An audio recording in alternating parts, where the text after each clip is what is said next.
Dear students, আজকে আলোচনা করব প্লেটোর ন্যায়তত্ত্ব সম্পর্কে। প্লেটোজ থিওরি অফ জাস্টিস। এই জাস্টিস বা ন্যায় ধারণাটি অত্যন্ত গুরুত্বপূর্ণ রাষ্ট্রবিজ্ঞানের বিষয় হিসেবে। প্রাচীনকাল থেকেই বিভিন্ন দার্শনিক ন্যায় সংক্রান্ত ধারণা গড়ে তুলেছেন। গ্রিক রাষ্ট্রদার্শনিক প্লেটো তার আদর্শ রাষ্ট্রের ভিত্তি হিসেবে এই ন্যায়ের ধারণা গড়ে তুলেছেন। তো ন্যায় বলতে কী বোঝায় এটা সরাসরি আমরা জেনে নেব, এবং এক্ষেত্রে প্লেটোর যে ন্যায়ের ধারণা, প্লেটো ন্যায় বলতে কী বুঝিয়েছেন সেটাই আগে জেনে নিব। প্লেটোর মতে ন্যায় বলতে প্রত্যেক ব্যক্তি কর্তৃক তার জন্য নির্দিষ্ট কার্যাবলী সম্পাদন এবং সেই নির্দিষ্ট গণ্ডি অতিক্রম করে অপরের কার্যে হস্তক্ষেপ না করা। তিনি মনে করেছেন যে রাষ্ট্রের প্রতিটি শ্রেণী নিষ্ঠা ও আন্তরিকতার সঙ্গে তাদের নিজ নিজ দায়িত্ব পালন করলে, নিজ নিজ কার্য সম্পাদন করলে ন্যায় বিকশিত হবে বা বিকশিত হওয়ার সুযোগ পাবে। তো আমরা দেখি যে প্লেটো আসলে ন্যায়ের যে ধারণা দিয়েছেন সেই ধারণাটি কিন্তু আর কি কর্তব্যের ধারণা। প্লেটোর যে ন্যায়ের ধারণা সেটা কোনো অধিকারের তত্ত্ব নয়, বরং ন্যায়কে তিনি ব্যক্তি মানুষের কর্তব্যের তত্ত্ব হিসেবেই তুলে ধরেছেন। তো যে ন্যায় ব্যক্তি জীবনকে সাধু ও সুন্দর করে তোলে, প্লেটো তার রিপাবলিক নামক গ্রন্থে সেই ন্যায়ের ভিত্তি অনুসন্ধান করেছেন। তিনি বিশ্বাস করতেন যে ব্যক্তি জীবনের সঙ্গে রাষ্ট্রজীবনের কোনো মৌলিক পার্থক্য নেই। রাষ্ট্রজীবন ব্যক্তি জীবনেরই বর্ধিত রূপ। তাই তিনি মনে করতেন যে রাষ্ট্রজীবনে ন্যায়ের অনুসন্ধান করলে ব্যক্তি জীবনেও ন্যায়ের আর কি সন্ধান পাওয়া যায়, কারণ ব্যক্তি জীবনটা হচ্ছে রাষ্ট্রজীবনেরই অংশ। আর তিনি মনে করতেন যে কোনো বিষয়ের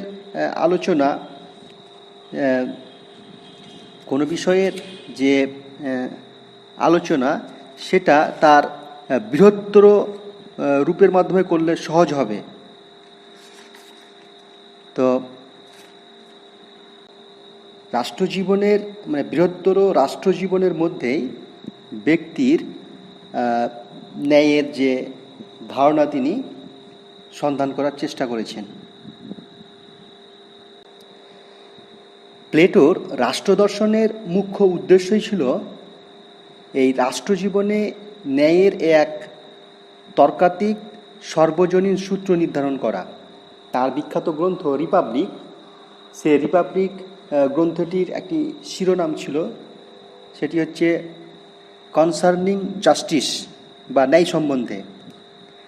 তো তার যে আদর্শ রাষ্ট্রের ধারণা, সেই আদর্শ রাষ্ট্রের ধারণার মূল ভিত্তি বা সাংগঠনিক নীতি হিসেবে তিনি এই ন্যায়ের ধারণাটিকে উপস্থাপন করেছিলেন। প্লেটোর উদ্দেশ্য কী ছিল আমাদের জেনে নিতে হবে। আসলে তৎকালীন গ্রিসের বিশিষ্ট সামাজিক ও রাজনৈতিক জীবনের সংকটগুলি দূর করার জন্যই তিনি ন্যায়ের ধারণা নিয়ে এসেছেন। সমসাময়িক সামাজিক ও রাজনৈতিক সংকট নিরসনের জন্যই আর কি তার ন্যায়ের তত্ত্ব তিনি গড়ে তুলেছিলেন। এটা একটা বিষয়। আর আরেকটি বিষয় মনে রাখতে হবে যে তার যে আলোচনা পদ্ধতি সেটা হচ্ছে কথোপকথনের পদ্ধতি, যেটা তিনি তার শিক্ষাগুরু সক্রেটিসের কাছ থেকে শিখেছিলেন, অর্থাৎ প্রশ্নের মাধ্যমে বা প্রশ্নের পর প্রশ্ন করে বিষয়টিকে পরিষ্কার করা বা সত্যের সন্ধান করা, কথোপকথনের পদ্ধতি। এর মাধ্যমেই রিপাবলিক গ্রন্থে তিনি ন্যায় সংক্রান্ত ধারণাটি ব্যাখ্যা বিশ্লেষণ করেছেন। আরেকটি বিষয় মনে রাখতে হবে যে প্লেটোর পূর্বেও ন্যায়ের ধারণা ছিল।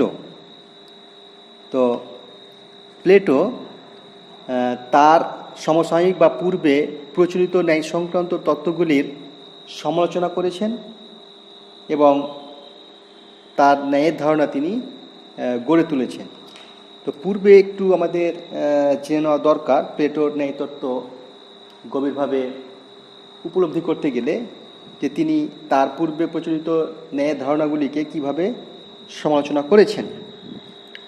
তো প্লেটোর আগে ন্যায় সংক্রান্ত যে ধারণা, তিন প্রকারের আর কি ন্যায় সংক্রান্ত ধারণা গড়ে উঠেছিল, তত্ত্ব বলতে পারো। একটি হচ্ছে সনাতন তত্ত্ব, ট্র্যাডিশনাল থিওরি। এক্ষেত্রে সিফেলাস ও পলিমার্কাসের সনাতন তত্ত্ব প্রচলিত ছিল। দ্বিতীয়টি হলো আমূল সংস্কারবাদী তত্ত্ব, র্যাডিক্যাল থিওরি। এই র্যাডিক্যাল থিওরির মধ্যে থ্রেসিমেকাসের আমূল সংস্কারবাদী তত্ত্ব গুরুত্বপূর্ণ। এবং তৃতীয়টি হচ্ছে বাস্তবধর্মী তত্ত্ব, প্রাগম্যাটিক থিওরি আর কি। এই প্রাগম্যাটিক থিওরি এর মধ্যে গ্লুকোর বাস্তববাদী তত্ত্ব রয়েছে। এই সমস্ত তত্ত্বই আর কি তিনি সমালোচনা করে তার নিজস্ব ধারণা তিনি গড়ে তুলেছেন। তা আমরা আবার একটু সংক্ষেপে দেখে নেব যে এই সনাতন তত্ত্বগুলিতে কি বলা হয়েছে। তো সিলেফাস যিনি আর কি সনাতন তত্ত্ব, ন্যায় সংক্রান্ত সনাতন তত্ত্ব দিয়েছেন, তো সিলেফাসের মতে কথায় ও কাজে সত্যনিষ্ঠ হওয়া এবং ঈশ্বর ও মানুষের যেটুকু প্রাপ্য সেটুকু দিয়ে দেওয়াই হলো ন্যায়। তো এই গুরুত্বপূর্ণ ন্যায় সংক্রান্ত ধারণাটাকে প্লেটো খণ্ডন করে বলেছেন যে আপাত দৃষ্টিতে এই বক্তব্যটি সাধু বলে মনে হলেও সর্বজনীন নীতি হিসাবে এটি গ্রহণযোগ্য নয়। তিনি উদাহরণ দিয়ে বোঝাতে চেয়েছেন যে মারণাস্ত্রটি একজন বিকৃত মস্তিষ্ক মানুষের কাছ থেকে কেড়ে নেওয়া হয়েছিল সেটি তার প্রাপ্য বলে আবার তাকেই ফিরিয়ে দেওয়া কখনোই যুক্তিযুক্ত নয়। আচ্ছা, তারপর পলিমার্কাসের যুক্তি, যিনি সনাতন তত্ত্ব ন্যায় সংক্রান্ত বিষয়ে দিয়েছেন। আসলে সিফেলাসের পুত্র আর কি পলিমার্কাস, তিনি বলেছেন যে প্রত্যেক মানুষকে তার প্রাপ্য মিটিয়ে দেওয়াই ন্যায়। আসলে এই পলিমার্কাস মনে করতেন যে বন্ধুর ভালো করা এবং শত্রুর ক্ষতি সাধনের মধ্যেই ন্যায় নিহিত আছে। কিন্তু প্লেটো প্রতিক্রিয়া জানিয়েছেন যে যাকে বন্ধু বলে মনে করা হয় সে প্রকৃত বন্ধু নাও হতে পারে, আবার যাকে শত্রু বলে ভাবা হয় সে হয়তো প্রকৃত শত্রু নয়। তাহলে এইভাবে তিনি তার আর কি ন্যায় সংক্রান্ত ধারণার বিরোধিতা করেছেন। আবার থ্রেসিমেকাসের যে আমূল সংস্কারবাদী তত্ত্ব তারও তিনি সমালোচনা করেছেন। থ্রেসিমেকাস আসলে ন্যায়কে বলবানের স্বার্থরূপে চিহ্নিত করেছেন। আসলে থ্রেসিমেকাস উপলব্ধি ছিল যে জোর যার মুলুক তার, শক্তিশালীরই স্বার্থরক্ষাই হবে ন্যায়। মানে তিনি পরোক্ষভাবে রাষ্ট্রশক্তি যে রূপ নির্ধারণ করবে তাই হবে ন্যায় বলে মনে করেছেন আর কি। তো যাই হোক, শুধু রাষ্ট্রশক্তি নয়, থ্রেসিমেকাস ব্যক্তির ক্ষেত্রেও ব্যক্তির যুক্তি অনুযায়ী আর কি নিজের ইচ্ছা মতো চলাকেও তিনি আর কি ন্যায় বলেছেন। এক্ষেত্রে শাসকের সঙ্গে ব্যক্তির স্বাধীনভাবে চলা বিরোধ হতে পারে। তো যার কারণে তিনি ন্যায় চাইতে অন্যায়কে প্রকৃত ধর্ম বলে মনে করেছেন, মানে ন্যায় থেকে অন্যায় ভালো। ঠিক আছে, তো এক্ষেত্রে প্লেটো বলেছেন চরম ব্যক্তি স্বাতন্ত্র্যবাদের মধ্যে ন্যায়ের উপলব্ধি সম্ভব নয়। আসলে বৃহত্তর সামাজিক দায়িত্ব ও কর্তব্যের মধ্যেই ন্যায়ের সন্ধান করতে হবে। যেমন তিনি উদাহরণ দিয়েছেন যে চিকিৎসকের লক্ষ্য হলো রোগীর নিরাময়ের স্বার্থে চিকিৎসার উৎকর্ষ সাধন করা, তেমনি শাসকেরও লক্ষ্য হবে নাগরিকদের সর্বাধিক কল্যাণ সাধন করা। আচ্ছা, তারপরে গ্লুকোর বাস্তববাদী মানে বাস্তবধর্মী তত্ত্বের দেখা যায় যে গ্লুকো বলেছেন ন্যায় হলো সুযোগ সুবিধার ব্যাপার, মানে লাভের হিসাব করে আমরা ন্যায়ের আচরণ গ্রহণ করি বলে গ্লুকো মনে করেছেন। তো বার্কারের মতে আসলে আধুনিক সামাজিক চুক্তি মতবাদের দার্শনিকদের মতো, মানে ওই হবস লক রুশোরা যেভাবে চুক্তি মতবাদ দিয়েছেন সেই মতো গ্লুকো মনে করতেন যে প্রকৃতির রাজ্যে বা প্রাক রাজনৈতিক সমাজে ন্যায়ের কোনো অস্তিত্ব ছিল না। সংখ্যাগরিষ্ঠ দুর্বলদের অধিকার খর্ব করে মুষ্টিমেয় শক্তিশালী শ্রেণী নিজেদের জীবনকে উপভোগ করত। তো এই প্রকৃতির রাজ্যে এর অসহনীয় অবস্থা থেকে মুক্তি লাভের জন্যই মানুষ পরস্পরের সঙ্গে বোঝাপড়ার ভিত্তিতে কয়েকটি আচরণবিধি স্থির করে এবং সেগুলিকে তারা মেনে চলে। তো আসলে গ্লুকোর ন্যায় আসলে ভয় থেকে উদ্ভূত, মানে দুর্বলের প্রয়োজন থেকে উদ্ভূত। তো প্লেটো গ্লুকোর এই তত্ত্বকে সমালোচনা করে বলেছেন যে ন্যায় বাইরে থেকে আরোপ করা কোনো ইচ্ছা নয়, কোনো দর কষাকষির ব্যাপারও নয়, বা চুক্তির ফলেও সৃষ্ট নয়। ন্যায় হলো সম্পূর্ণভাবে একটা অন্তর্নিহিত বিষয়। কেমন? তো এইভাবে প্লেটো সমকালীন প্রচলিত সমস্ত ন্যায় সংক্রান্ত তত্ত্ব বা ধারণাকে সমালোচনা করে নিজের অভিমত ব্যক্ত করেছেন এবং ন্যায় সংক্রান্ত ধারণা গড়ে তুলেছেন।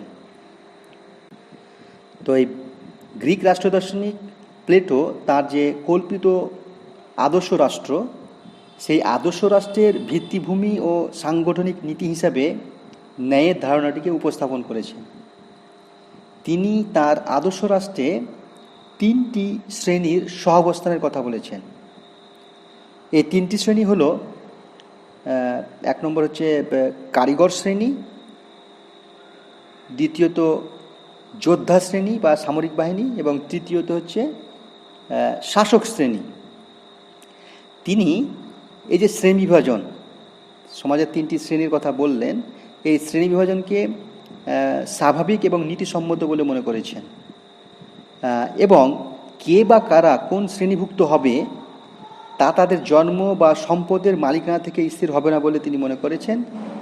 আসলে স্বাভাবিক প্রবণতা এবং যোগ্যতার মূল্যায়নের নিরিখে প্রতিটি মানুষ শ্রেণীভুক্ত হবে। এবার আমরা জেনে নেব প্লেটো যে 3 ধরনের শ্রেণীর কথা বলেছেন, সেই শ্রেণীভুক্ত মানুষ কারা, তাদের দায়িত্ব কর্তব্যই বা কী। তো প্রথমে আমরা জানব কারিগর শ্রেণী। তো প্লেটো বলছেন যে মানুষের বিভিন্ন প্রকার দৈহিক প্রয়োজন বা চাহিদা আছে এবং সে একা এইসব প্রয়োজন মেটাতে পারে না। এর জন্য প্রয়োজন যৌথ জীবন। তো এই যৌথ জীবন চলে শ্রম বিভাজনের নিয়ম মেনে। তো নানা কাজে শ্রমদানকারী মানুষরা একটা সম্মিলিতভাবে যে শ্রেণীর সৃষ্টি করে তাকে তিনি কারিগর শ্রেণী বা উৎপাদক শ্রেণী বলেছেন। অর্থাৎ এখানে তোমরা বুঝতে পারছো যে কৃষক, শ্রমিক, এই সমস্ত মানুষদের কথা তিনি বলেছেন। তো এই কারিগর বা উৎপাদক শ্রেণীর মানুষের জীবনের জৈবিক প্রয়োজন মেটানোর কাজে আত্মনিয়োগ করাই লক্ষ্য। আর দ্বিতীয় যে শ্রেণীটির কথা তিনি বলেছেন সেটি হচ্ছে যোদ্ধৃ শ্রেণী বা সামরিক বাহিনীর সৈন্যবাহিনীর কথা বলতে পারো। তো এই যোদ্ধা শ্রেণীর প্রয়োজন হয় মানে রাষ্ট্রের অস্তিত্ব রক্ষার জন্য বা নিরাপত্তার জন্য, এবং দেশের জনগণের সংখ্যা বৃদ্ধি পেলে রাষ্ট্রের মধ্যে অন্যান্য এলাকা দখল করার প্রবণতা থাকে, স্বাভাবিকভাবেই তখন যুদ্ধ দেখা যায়। তো এই যুদ্ধে জয়লাভের জন্য নিপুণ, দক্ষ, সাহসী সৈন্যের দরকার পড়ে। তো এই যোদ্ধা শ্রেণীর মাধ্যমেই রাষ্ট্রের বিস্তার, রাষ্ট্রের নিরাপত্তা আর কি, রাষ্ট্রের আত্মরক্ষা করা যায় আর কি।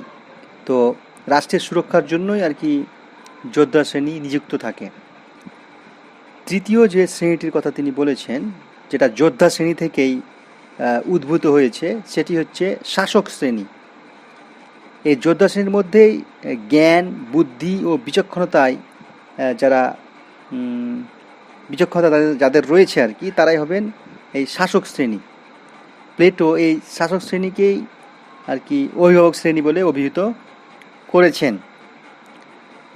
তো এই অভিভাবক শ্রেণী ব্যক্তি স্বার্থের ঊর্ধ্বে থেকে জনকল্যাণ সাধন করবে। তো এই প্লেটোর মতে অভিভাবক শ্রেণী বা শাসক শ্রেণী, তাদের মধ্যে উপযুক্ত মানসিক এবং নৈতিক গুণাবলী থাকবে। তোমরা জানো যে প্লেটো দার্শনিক রাজার শাসন চেয়েছেন, মানে যারা শাসক হবেন তারা দার্শনিক জ্ঞান সম্পন্ন হবেন। তো এক্ষেত্রে খুবই গুরুত্বপূর্ণ বিষয় যে প্লেটো শাসক নির্বাচনের ক্ষেত্রে, মানে শাসক যারা হবেন তাদের জন্য বিশেষ শিক্ষামালার কথা তিনি বলেছেন। তোমরা জানো যে প্লেটো দার্শনিক রাজার জন্য আর কি 50 বছরের শিক্ষামালা তিনি দিয়েছেন। তাহলে বুঝতেই পারছো যে প্লেটোর মতে শাসক কীরকম প্রজ্ঞার অধিকারী হবেন। ঠিক আছে, এখন আমরা দেখে নেব যে আদর্শ রাষ্ট্রের নৈতিক গুণগুলি কি কি। তো প্লেটো আসলে প্রমাণ করার চেষ্টা করেছেন যে কারিগর শ্রেণী, যোদ্ধা শ্রেণী এবং শাসক শ্রেণীর উদ্ভব ও সহাবস্থানের একটি নৈতিক তাৎপর্য রয়েছে। তার মতে যেসব নৈতিক গুণের ভিত্তিতে একটি আদর্শ রাষ্ট্র আর কি গড়ে ওঠে, সেগুলি যেমন বলতে পারো প্রজ্ঞা, সাহস, মিতাচার এবং ন্যায়। এই যে প্রজ্ঞা, সাহস, মিতাচার এবং ন্যায়, এই চারটি গুণ কিন্তু আদর্শ রাষ্ট্রের জন্য একান্তই অপরিহার্য।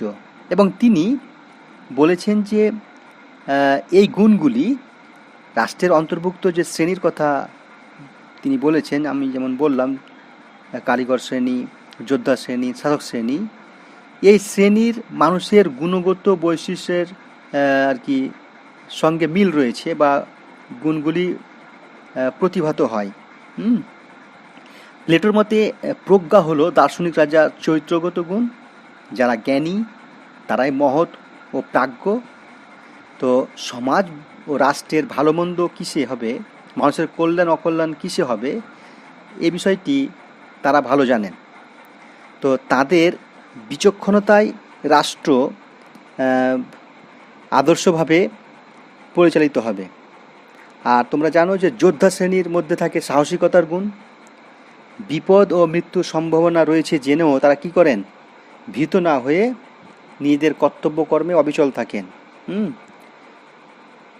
আর মিতাচার যে গুণটির কথা বলা হচ্ছে সেটা খুব গুরুত্বপূর্ণ। মিতাচার বা আত্মনিয়ন্ত্রণ বলতে পারো, যেটা রাষ্ট্রের তৃতীয় গুণ আদর্শ রাষ্ট্রের। তো মিতাচার বা আত্মনিয়ন্ত্রণটা কি, যে একজন মানুষকে আমরা তখনই মিতাচারী বলবো যখন সেই মানুষটির চরিত্রের খারাপ দিকটি ভালো দিকটির সম্পূর্ণ নিয়ন্ত্রণে থাকে। তো রাষ্ট্রের এই গুণটি কারিগর শ্রেণীর দ্বারা সর্বোত্তমভাবে বিকশিত হয় বলে তিনি মনে করেছেন। তবে প্লেটো এই মিতাচার গুণটিকে শুধুমাত্র কারিগর শ্রেণীর গুণ হিসেবে চিহ্নিত করেননি। তো যাই হোক, মিতাচার বা আত্মনিয়ন্ত্রণ গুণ থাকলে কি হবে, স্বাভাবিকভাবেই উচ্চতর শ্রেণী শাসন করবে আর নিম্নতর শ্রেণী সেই শাসনকে মেনে চলবে। ঠিক আছে,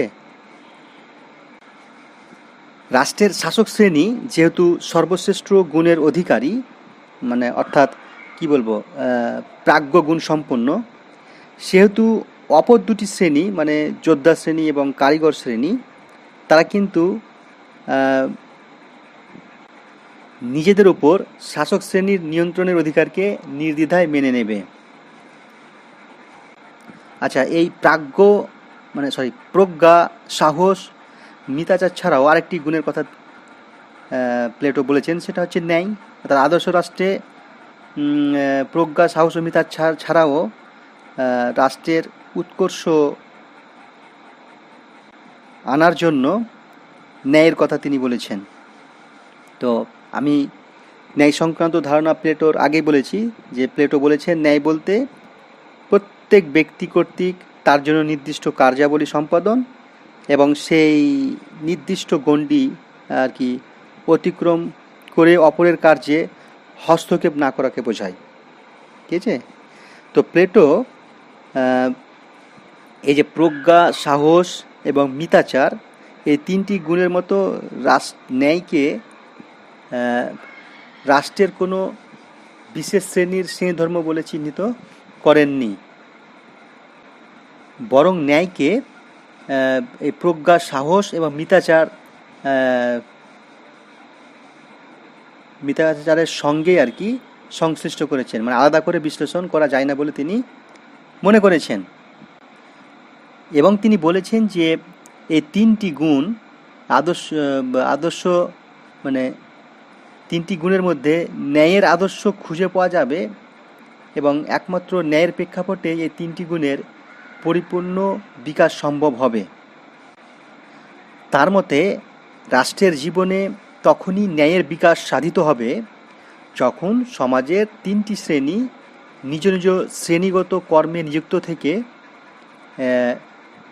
দ্বিধাহীনভাবে, কুণ্ঠাহীনভাবে কী করবে, তাদের নিজেদের যে দায়িত্ব, সে দায়িত্ব পালন করবে, অন্যের দায়িত্বে, অন্যের এখতিয়ারে ঢুকে পড়বে না। প্লেটোর মতে সামাজিক ও রাজনৈতিক জীবনে ন্যায় হল সমন্বয় সাধনকারী ও সম্প্রীতিপূর্ণ এমন এক ধরনের বন্ধন যা সমাজকে সুসংহত করে এবং জনগণকে এই উদ্দেশ্যে একই সূত্রে আবদ্ধ রাখে, যাতে প্রত্যেকেই তার স্বাভাবিক যোগ্যতা এবং প্রশিক্ষণ অনুসারে কর্মজীবন খুঁজে পায়। এটা অত্যন্ত গুরুত্বপূর্ণ একটি বিষয় তিনি ন্যায়ের মাধ্যমে তুলে ধরেছেন। প্লেটো এইভাবে ন্যায়ের যে ধারণা দিয়েছেন, রাষ্ট্রীয় জীবনে কীভাবে ন্যায়ের সন্ধান করতে হবে। তো প্লেটো ব্যক্তি জীবনে ন্যায়ের কথাও বলেছেন। আমি আগেই বলেছি যে প্লেটো ব্যক্তি জীবন নয়, বরং বৃহত্তর রাষ্ট্রীয় জীবনে ন্যায়ের সন্ধান করেছেন। তারপরে সেই সন্ধান পেলে স্বাভাবিকভাবে ব্যক্তি জীবনে যে ন্যায় থাকবে সেটা তিনি মনে করেছেন। ঠিক আছে? কারণ তুমি আগে জানো যে প্লেটো বলেছেন যে ব্যক্তি জীবনের সঙ্গে রাষ্ট্র জীবনের কোনো মৌলিক পার্থক্য নেই। প্লেটো বলেছেন যে সমাজের তিনটি প্রধান শ্রেণীর মতো ব্যক্তি মানুষের মধ্যেও তিনটি উপাদান রয়েছে। এই উপাদানগুলি হলো যুক্তি, রিজন, তেজ বা উদ্যম, স্পিরিট যেটাকে বলে, এবং ক্ষুধা, হাঙ্গার। তো ব্যক্তি মানুষের এই উপাদানগুলি রাষ্ট্রের তিনটি গুণ, ওই যে প্রথমে বলেছিলাম প্রজ্ঞা, সাহস এবং মিতাচার, এই তিনটি গুণের সঙ্গে আর কি তুলনা করা যায়। যেমন রাষ্ট্রের প্রজ্ঞা সম্পন্ন শ্রেণী যেমন অন্য দুটি শ্রেণীকে শাসন করে, এবং যোদ্ধা শ্রেণী এবং কারিগর শ্রেণী যেমন তা বিনা দ্বিধায় মেনে নেয়, ঠিক তেমনি ব্যক্তি মানুষের যুক্তির কাছে, রিজনের কাছে তেজ বা উদ্যম এবং ক্ষুধা আত্মসমর্পণ করে। তবে ব্যক্তি মানুষের এই তিনটি গুণের কোনো একটি না থাকলে তার স্বাভাবিক যে ব্যক্তিত্বের বিকাশ সেটা ব্যাহত হয়। ব্যক্তির এই তিনটি গুণের যথাযথ বিকাশ তখনই সম্ভব হবে যখন সেগুলি ব্যক্তি মানুষে নিজ নিজ ভূমিকা পালন করবে, অর্থাৎ বলা যায় সেগুলি ন্যায়ের বন্ধনে এক সূত্রে আবদ্ধ হবে।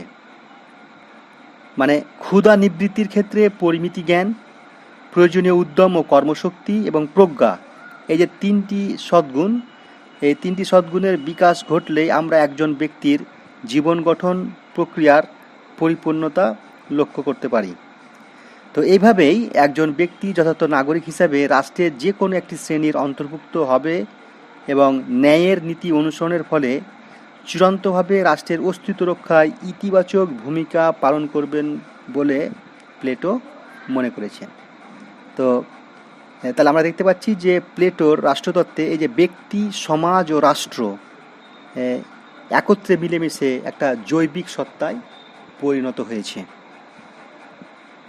এবার প্লেটোর যে ন্যায়তত্ত্ব আলোচনা করা হলো তার আর কি একটু মূল্যায়ন আমরা করব। তাহলে প্লেটোর ন্যায়তত্ত্বর মধ্যে সীমাবদ্ধতা আছে কি না সেটা আমাদের দেখে নিতে হবে। তো আমরা জানলাম যে প্লেটোর যে কল্পিত আদর্শ রাষ্ট্রের আর কি গোটা ভিত্তায় আর কি দাঁড়িয়ে আছে প্লেটোর ন্যায়ের ধারণার উপর।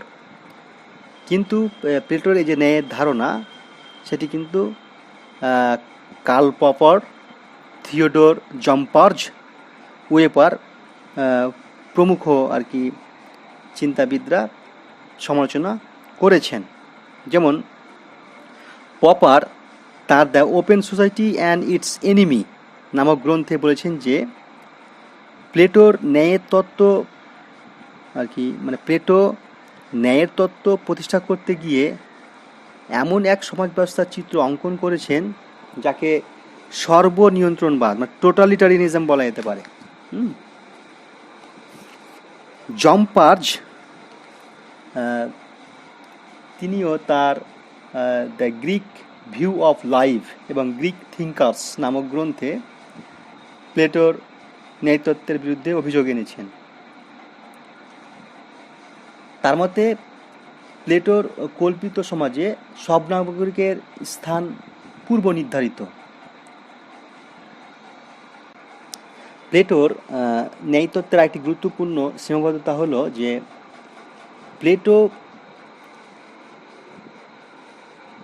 রাষ্ট্রীয় জীবনকে অত্যন্ত গুরুত্ব দিয়েছেন, ব্যক্তির জীবনকে সেরকম গুরুত্ব দেননি।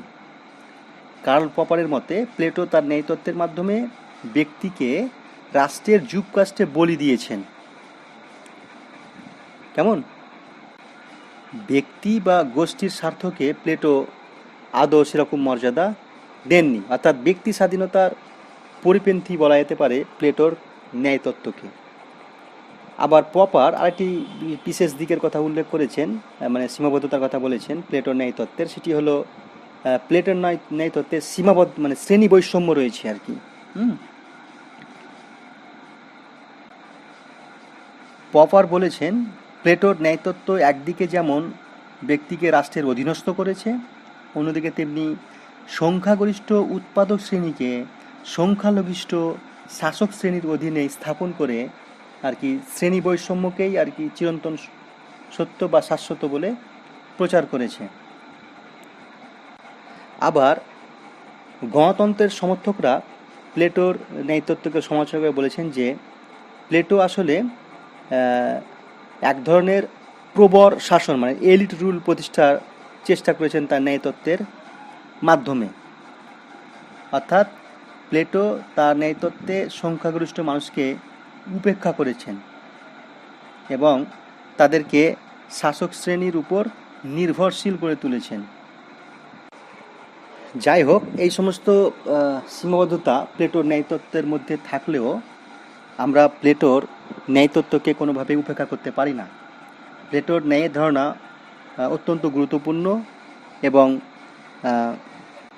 ন্যায় সংক্রান্ত ধারণার বিকাশে অত্যন্ত গুরুত্বপূর্ণ ভূমিকা পালন করেছে। আমরা জানি যে প্লেটো একজন সমাজ সচেতন রাষ্ট্র দার্শনিক ছিলেন। তো তৎকালীন সমাজের যে দুর্বলতা, যে সামাজিক বিশৃঙ্খলা, সামাজিক যে সংকট, সে থেকে সমাজ বা রাষ্ট্রকে মুক্ত করতে চেয়েছিলেন। তিনি আদর্শ রাষ্ট্র গড়ে তুলতে চেয়েছেন এবং এই আদর্শ রাষ্ট্রের ভিত্তি হিসেবে ন্যায়কে তিনি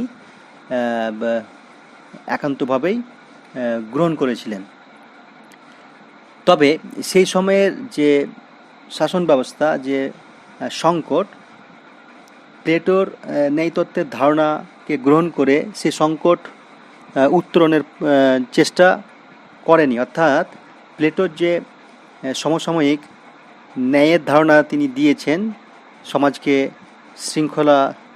শৃঙ্খল করার জন্য, আদর্শ রাষ্ট্র গড়ে তোলার জন্য, কিন্তু সেটাকে সেরকমভাবে গ্রহণ করা হয়নি। তবে আধুনিককালের চিন্তাবিদরা সামাজিক শৃঙ্খলা ও সংহতির প্রশ্নটিকে তাদের ন্যায় তত্ত্বের কেন্দ্রবিন্দুতে স্থান দিয়েছেন, এবং যার কারণে প্লেটোর কাছ থেকে তারা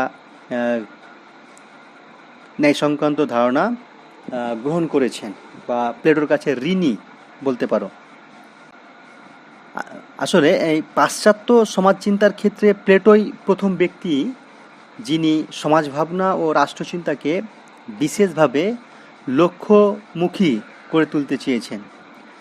প্লেটো ন্যায়তত্ত্বকে আদৌ সংকীর্ণ বা আইনগত অর্থে ব্যবহার করেননি।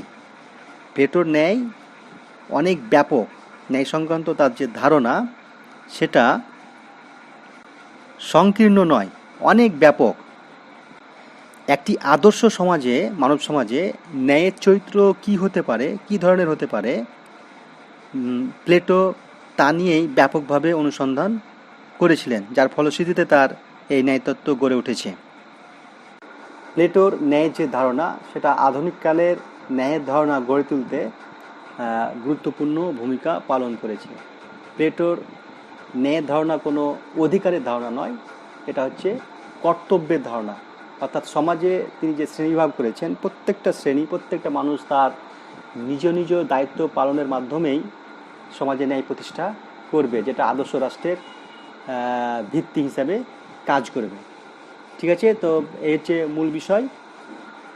কোনো প্রশ্ন থাকলে তোমরা অবশ্যই ইউটিউব কমেন্ট বক্সে কিংবা হোয়াটসঅ্যাপ গ্রুপে তোমরা প্রশ্ন করতে পারবে। সকলকে ধন্যবাদ।